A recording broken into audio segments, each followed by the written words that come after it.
अस्सलाम वालेकुम दोस्तों, मेरा नाम है अली उमर सर, हमेशा की तरह मौजूद है दाऊद और आप देख रहे हैं इस वक्त क्रिकेट लवर अली शो, क्योंकि इस वक्त देखना तो बनता है। दोस्तों आप लोग से बात करने जा रहे हैं, बात करेंगे जी आज आपके साथ टॉप न्यूज का सेगमेंट आपसे शेयर करेंगे। नंबर 1 पे लोग बात करने जा रहे हैं, जो हमारे पास अपडेट आ रही है वो आ रही है पाकिस्तान टीम के हवाले से कि पाकिस्तान की जो टीम है वो ट्रैवल कर गई है भाई वेस्ट इंडीज। अभी कहां पर मौजूद है, क्या कहानी है, वो आप लोग से शेयर करेंगे। बात करेंगे आसमान के किस हिस्से में मौजूद है। पाकिस्तान ने जो है वो एनओसी पीसीबी ने जो है वो दे दिया शहनशाह अफरीदी को, कहां के लिए दिया है वो आप लोग से शेयर करेंगे। क्या फखर जमान हो रहे हैं रिटायर्ड, उस सवाल से अपडेट देंगे। लाहौर कलंदर के भाई नए कप्तान सामने आ गए हैं, कौन है कप्तान, स्क्वाड भी फाइनलाइज हो गया, इसको बात करेंगे। कोच भी लाहौर कलंदर ने हायर कर लिया है, कौन है जी कोच, उस हवाले से आपको बताएंगे। और शादाब और आकिब जावेद की कमाल किस्म की परफॉर्मेंस जो है वो जारी है T20 ब्लास्ट में, इसको बात करेंगे। और क्या इंग्लैंड के नए कोच रविचंद्र अश्विन बनने जा रहे हैं, ये क्या अपडेट आ रही है वो आप लोग से शेयर करेंगे।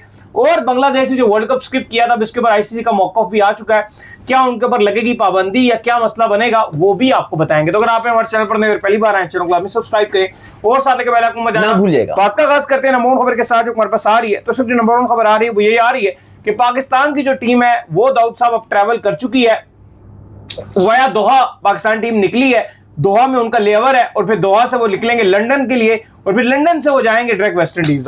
देखिए बिल्कुल, पाकिस्तान टीम आज बाबर आजम की कप्तानी में पाकिस्तान से सुबह 9 बजे उड़ गई और हमने देखा कि बाबर आजम और सलमान अली आगा साथ साथ थे, काफी गपशप भी नजर आ रहे थे, अच्छे मूड में नजर आ रहे थे, सरफराज अहमद भी थे और हमने देखा कि एक बहुत ही अच्छे मूड में पाकिस्तान टीम एक उम्मीदें लेकर यहां से उड़ी है, इस उम्मीद से कि पाकिस्तान टीम वेस्ट इंडीज में अच्छा करेगी। याद रहे कि 18 से 21 तारीख तक पाकिस्तान ने 4 डे का मैच खेलना है ट्रिनिडाद एंड टोबैगो में। पाकिस्तान फिर अपना पहला टेस्ट मैच 24 तारीख से खेलेगा और फिर उसके बाद सेकंड टेस्ट मैच खेलेगा। तो उम्मीद यही की जा रही है कि पाकिस्तान टीम अच्छी परफॉर्मेंस दिखाएगी बाबर आजम की कप्तानी में।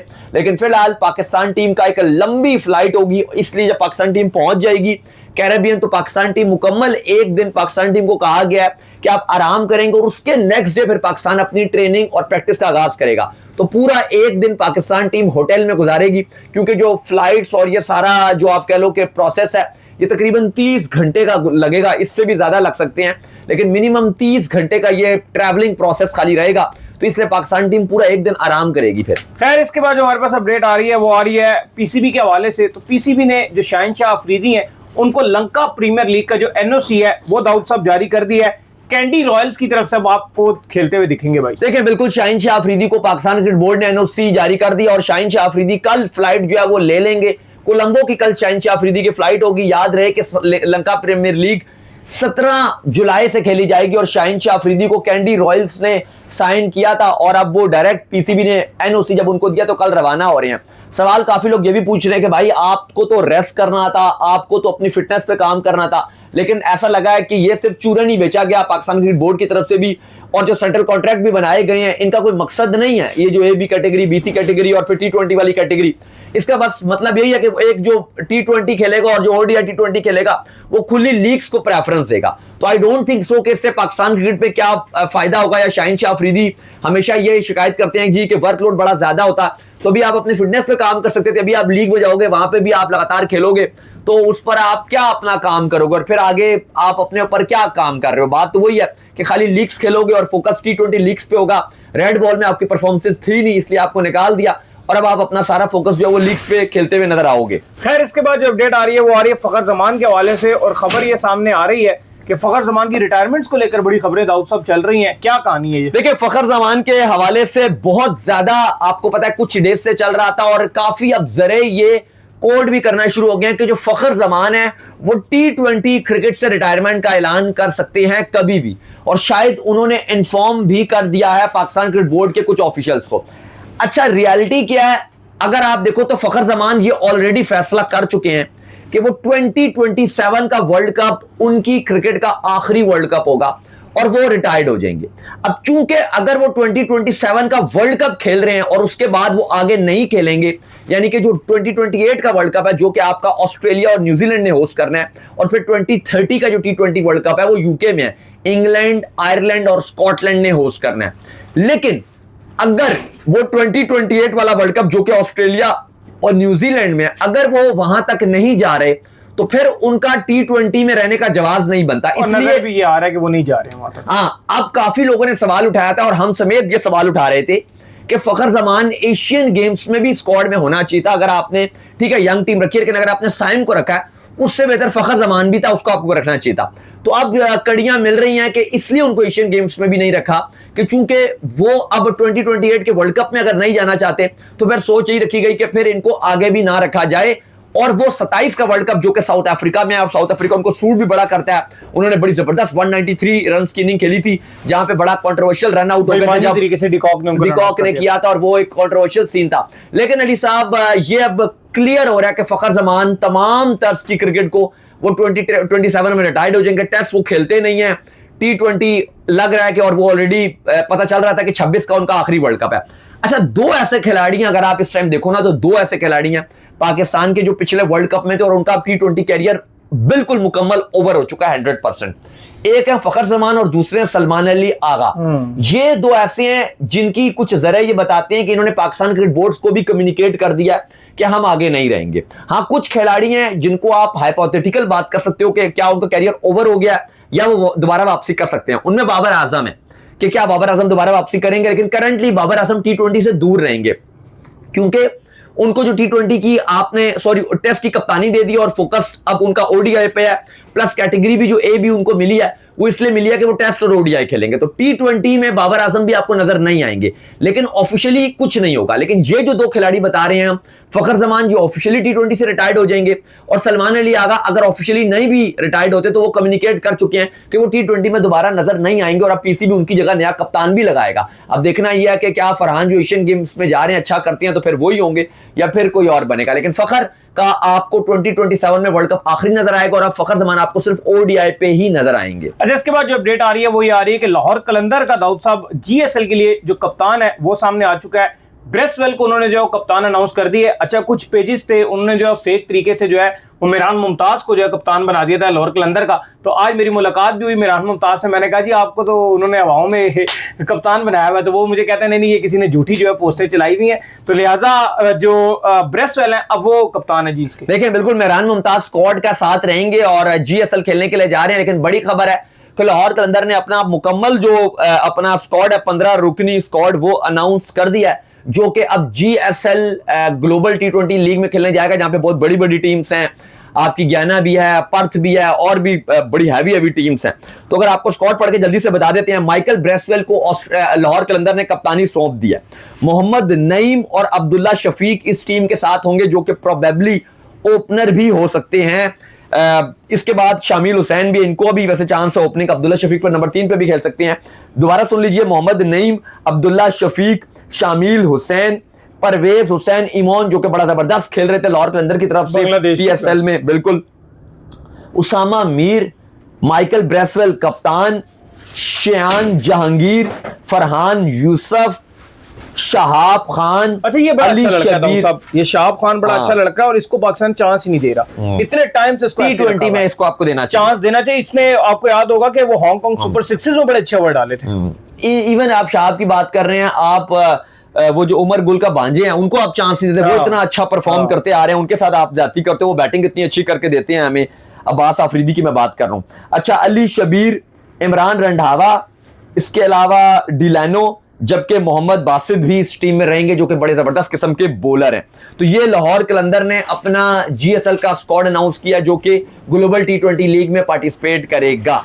खैर, इसके बाद जो अपडेट आ रही है जी हमारे पास, वो अपडेट आ रही है लाहौर कलंदर के हेड कोच के हवाले से। तो दाऊद साहब लाहौर कलंदर का जो हेड कोच है वही फाइनलाइज हो गए हैं। शॉन टेट जो है लाहौर कलंदर की हेड कोचिंग करते हुए आपको दिखेंगे GSL के अंदर। लेकिन आपको ये मैं बता दूं कि आप ज्यादा एक्साइटेड इस सवाल से अगर होंगे GSL को लेकर तो इसकी टाइमिंग थोड़ी मुश्किल होंगी आपको मैचेस। हाँ, वो थोड़ा सा रात के मिड नाइट में होंगे, 3 बजे या कुछ सुबह के टाइम पे मैच खेले जा रहे होंगे। सुबह अगर आप फुटबॉल लवर हैं, जिस तरह हम अभी फुटबॉल के मैचेस देखते हैं 4 बजे, इवन जो है वो अभी आखिरी जो मैच हुआ जिसमें हॉलैंड की टीम जो नॉर्वे जो है वो बाहर हुई और इंग्लैंड जो मैच ले गया, उस मैच को हम सारे इकट्ठे बैठकर देख रहे थे। तो जब वो मैच खत्म हुआ हम बाहर निकले तो सुबह हो चुकी थी दाऊद साहब। फीफा वर्ल्ड कप अब एंड हो रहा है, बाकी तो अगले मैच 12 बजे रात को उसके। इवन बड़ा दुख हुआ मुझे वो इंग्लैंड वाला जो मैच था उसमें, अगर आप देखें तो हॉलैंड के साथ इतनी ज्यादती हुई कि नॉर्वे के खिलाड़ियों ने वही हरकत की जो पुर्तगाल के खिलाड़ी करते थे कि रोनाल्डो को बॉल ही नहीं पास कर रहे थे। कई बार ऐसा चांस बना कि जिसमें हॉलैंड बड़ा इजी गोल कर सकता था, लेकिन उनके खिलाड़ी ने पास ही नहीं दिया, जिसकी वजह से पता नहीं क्यों ऐसा होता है कि जो भी स्टार किसी टीम में बन रहा है फुटबॉल में, दूसरे लोग उससे जेलस हो रहे हैं। लेकिन इस टाइम अगर आप फीफा में देखो तो जो सेमीफाइनलिस्ट आई हैं वो टॉप 4 टीम्स आई हैं, बहुत तगड़ी हैं, बहुत तगड़ी, मजा आने वाला। 4 टीमें थी ना, वही सेमीफाइनल के लिए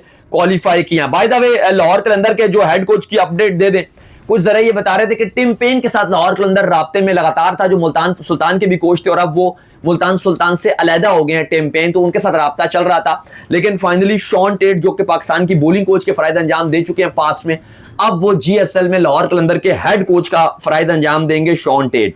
अच्छा दाऊद साहब, अगर आपने फुटबॉल की बात कर ही ली है तो आप प्रेडिक्शन आप भी कर दें, तो मैं भी प्रेडिक्शन जो है वो कोई ना कोई कर देता हूं। अब मुझे ये बताएं कि फ्रांस और स्पेन का जो मैच है, इसमें से पहले आप टीम पिक करेंगे या मैं टीम पिक करूं? मैं फ्रांस के साथ जाऊंगा, वैसे मुझे लगता है बहुत तगड़ा मैच है। हाँ बिल्कुल, और मैं फ्रांस के साथ जाऊंगा। और दूसरा मुझे लगता है इंग्लैंड अर्जेंटीना में, अर्जेंटीना को मैं तो सपोर्ट करूंगा। मैं फ्रांस वाला जो मैच है ना स्पेन के, इसमें मैं स्पेन के साथ जाऊंगा, क्योंकि यमल जो है वो इनके बड़े जबरदस्त किस्म के खिलाड़ी हैं, और इनका एक चीज जो है ना वो मुझे जो स्पेन के अंदर जो चीज दिखी है वो ये दिखी है कि इनकी पासिंग बहुत तगड़ी है, और इनके अंदर जितने लड़के हैं 19-19 साल के, 20-20 साल के जेन्युइन एज वाले लड़के हैं, और क्या तेज पासिंग है उनकी। स्पेन की टीम अगर आप पूरे फीफा वर्ल्ड कप में देख लो, आउटस्टैंडिंग खेली है। और स्पेन हमेशा वर्ल्ड कप में अच्छा करती है, और मैं तो सरप्राइज नहीं हूंगा। लेकिन ये मैं आपको बता रहा हूं कि ये जो इवन इंग्लैंड अर्जेंटीना का, फिर भी आपको ना अर्जेंटीना को थोड़ा पलड़ा भारी नजर आ रहा होगा, लेकिन जो फ्रांस और स्पेन का मैच है ना, मैं समझता हूं कि ये बहुत खतरनाक बड़ा मैच है। ऐसा है कि आपने अर्जेंटीना पिक किया, मैं यहां पर भी इंग्लैंड को पिक करूंगा। उसकी रीजन ये है कि अर्जेंटीना को अगर आप जरा गौर से देखें ना, तो उन्होंने सारे मैचेस इतने अच्छे नहीं खेले। एंड में आगे उनकी किस्मत चली है, क्या करते हैं थोड़ा सा एंड में आगे उन्होंने जो गोल किए, नहीं तो काफी ज्यादा मैचेस उनके करीब आगे बराबर हुए।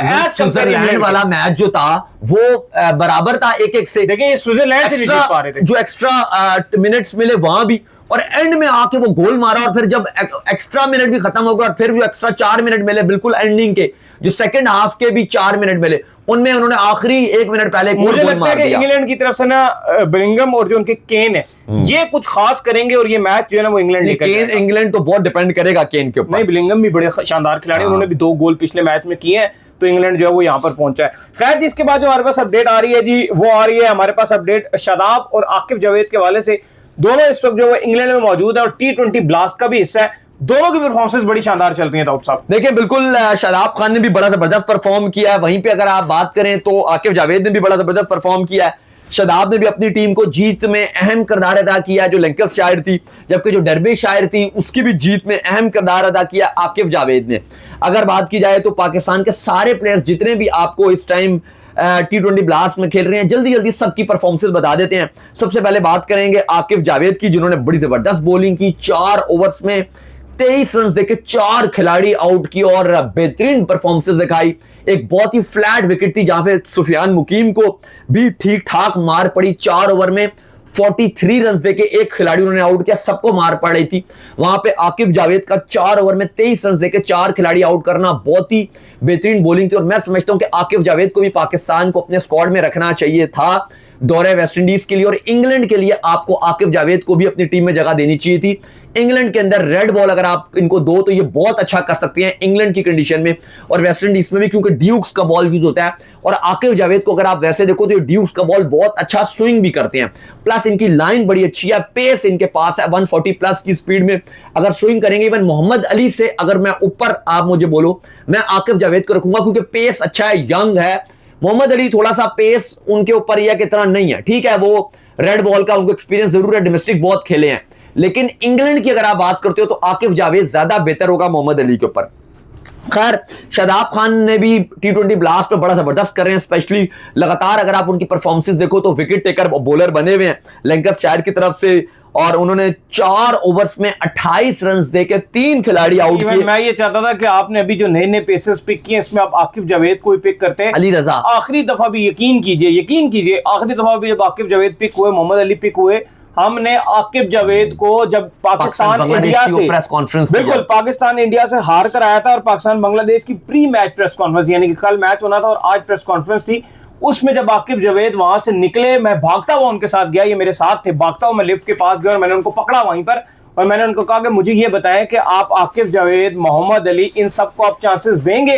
अब पाकिस्तान की बॉलिंग इतनी बुरे तरीके से फ्लॉप हो गई है, तो उन्होंने कहा जी क्यों नहीं देंगे, ये पाकिस्तानी नहीं है, जरूर इनको हम चांस देंगे। और उसके फौरन बाद अगली सीरीज अनाउंस हुई, पाकिस्तान ने टूर करना था न्यूजीलैंड का, आकिब जावेद को भी चांस मिला, मोहम्मद अली को भी चांस मिला, लेकिन स्टिल मोहम्मद अली टीम के साथ रहती, पूरे परफॉर्मेंस करते भी थे, सारा कुछ करते रहे, न्यूजीलैंड में बहुत ही बढ़िया खेले हैं, और आकिब जावेद फिर भी बैटर थे वहां पर, आकिब जावेद फिर भी बैटर थे, वो बाहर है। मुझे ये बिल्कुल भी थ्योरी समझ नहीं आती कि आकिब जावेद के साथ कोई पर्सनल हो गए हैं, क्या हो गया, उनका जंप का कोई इशू था, जंप तो जबरदस्त कर रहे हैं, पेस इतना स्ट्रांग है, तो ये अभी तक क्यों बाहर है? और वो थोड़ा सा देसी भी ज्यादा है। आकिब जावेद देखो इतना वो सादा बंदा है। सादा है बिल्कुल, इतना कोई उसकी वो है नहीं कि आपको कोई बहुत दोस्तियां लेकिन यारियां। ऐसा फील आया मुझे कि डायरेक्ट जैसे हमने बात की और सिलेक्ट हो गया। और हमने खबर भी दी थी, उसके फौरन बाद हम आपके साथ लाइव जुड़े थे रावलपिंडी स्टेडियम से। अभी कोई स्कॉट अनाउंस नहीं हुआ था, और ना किसी ने हमने- कोई खबर दी थी कि नए बॉलर आ रहे हैं, ना कुछ होता ना एक खबर का चल जाना फिर हम आ जाए। हमने वो सबसे पहले और डायरेक्ट फिर बात हम करके बता दिया था। शोएब अख्तर का जो इनक्लोजर है उसके गेट के बाहर खड़े होकर फिर काफी हमने, लोगों को याद हो गए। हाँ, उसके शोएब अख्तर इनक्लोजर गेट के बाहर खड़े होकर हमने फिर आपके साथ ब्रेकिंग किया था और लाइव किया था रावलपिंडी स्टेडियम से। मुझे याद है फिर बारिश भी आ गई थी, फिर हम थोड़ा साइड हो गए थे, वो याद है। खैर अली साहब, इसके बाद बाकी प्लेयर्स की परफॉर्मेंस देख लें तो शादाब खान ने 28 रन देके 3 खिलाड़ी आउट किए हैं। बैटिंग में भी उन्होंने 17 रन बनाए 13 गेंदों पे। अच्छा, शादाब खान ने उसके बाद क्रिटिसिज्म हो रहा था, उनसे सवाल किया गया तो उन्होंने कहा देखें जी, अगर मैं परफॉर्मेंस नहीं दिखाऊंगा तो पूरा फैंस का राइट है और सोशल मीडिया का भी राइट है कि वो मेरे पर क्रिटिसाइज कर सकता है। हसन अली की बात की जाए तो उन्होंने भी ठीक ठाक परफॉर्मेंस दिखाई है। 30 रन दिया बॉलिंग करते हुए, 2 खिलाड़ी आउट किए 4 ओवर्स में, जबकि बैटिंग में भी उन्होंने एक छोटा सा अपना कैमियो खेला जिसमें 4 गेंदों पे 13 रन बनाए। सुफियान मुकीम उतना अच्छा नहीं कर पा रहे हैं इंग्लैंड में, 43 रन्स उनको पड़े, 1 विकेट ली 4 ओवर्स में, जबकि उसामा मीर ने भी ठीक ठाक ही बॉलिंग की, 28 रन देके 2 खिलाड़ी आउट किए 4 ओवर्स में। तो ये लुबे लवाब था जो कि 5 पाकिस्तानी प्लेयर्स की परफॉर्मेंस थी T20 ब्लास्ट में। अच्छा, इसके बाद जो खबर आ रही है वो आ रही है इंग्लैंड के हवाले से, और इंग्लैंड के जो न्यू कोच हैं उनको लेकर जो खबरें चलना शुरू हो गई हैं जी। ब्रेंडन मैकलम जैसे ही आउट होते हैं या कोई ऑस्ट्रेलिया का कोच जाता है, कूद जाता है, इंडियन क्योंकि जारी बात तादाद में ज्यादा है, वो लीग चला देते हैं। वो हमेशा जो है ना वो सबसे पहले चलाते हैं कि शास्त्री को मिलनी चाहिए, कोचिंग शास्त्री को। वो सबसे पहले रवि शास्त्री का नाम चलाते हैं कि रवि शास्त्री कोच बनेंगे, रवि शास्त्री डिजर्व करते हैं, रवि शास्त्री होंगे, रवि शास्त्री होंगे। अब आज नया नाम चला दिया जी उन्होंने, रविचंद्र अश्विन का नाम चला दिया है कि ब्रेंडन मैकलम की रिप्लेसमेंट में रविचंद्र अश्विन आ रहे हैं जी इंग्लैंड में। भाई इंग्लैंड और यहां तक चलाया है कि अमेरिका में इंग्लैंड के साथ इंग्लैंड की जो मेन आपकी लीडरशिप है उसकी पहली मीटिंग भी हो चुकी है। क्या चलता और है? ये ऐसा नहीं है कि सोशल मीडिया ने चलाया। अच्छा, मैं अभी ये भी क्लियर कर दूं, ये नहीं है कि सोशल मीडिया में चला, ये भारत के बहुत बड़े अखबार हैं, बहुत बड़े बड़े न्यूज चैनल्स के प्लेटफॉर्म्स हैं, उनके डिजिटल प्लेटफॉर्म्स न्यूज चैनल्स के, उन्होंने ये चलाया है कि रविचंद्रन अश्विन अब कोच बनने के लिए जा रहे हैं। अच्छा, अगर आपको नहीं पता तो रविचंद्रन अश्विन जो है वो एक अब मैं क्या बोलूं, एक जर्नलिस्ट हैं इंडिया के, लेकिन उनसे कोई इंडिया में भी कोई बात नहीं करता उनके साथ। और इंडिया में भी हमने, क्योंकि जब भी कवर करने के लिए गए हैं क्रिकेट, तो हमने हमेशा देखा कि इंडिया में भी उन जर्नलिस्ट को कोई मुंह नहीं लगाता। और इवन क्योंकि हम, आपको पता है कि जितनी कवर करने के लिए जाते हैं तो वहां पे इंडियन जर्नलिस्ट भी आते हैं और कुछ बहुत अच्छे भी हैं, बहुत नाइस भी हैं, लेकिन उनमें कुछ वैसे जर्नलिस्ट भी हैं जिनसे कोई बात करना पसंद नहीं करता। इंडिया में भी उनसे कोई इंडिया काम से काम रखते हैं, कोई पसंद नहीं करता और वो अकेले बैठे रहते हैं। कभी मीडिया बॉक्स में जाए या कोई प्रैक्टिस हो रही हो इंडिया या पाकिस्तान की, या कोई प्रैक्टिस भी हो रही, तो वो अकेले कोने में बैठे रहते हैं, उनसे कोई बात नहीं करता। अच्छा, अश्विन उनके साथ आजकल वैसे नजर आ रहे होते हैं, और वो भी, अश्विन भी आजकल अलहदा हुए हैं बिल्कुल। अश्विन बड़े अच्छे इंसान है, ऐसी बात नहीं है। अश्विन से अगर आप कभी बात करो बहुत अच्छे से बात करते हैं, नाइस इंसान है।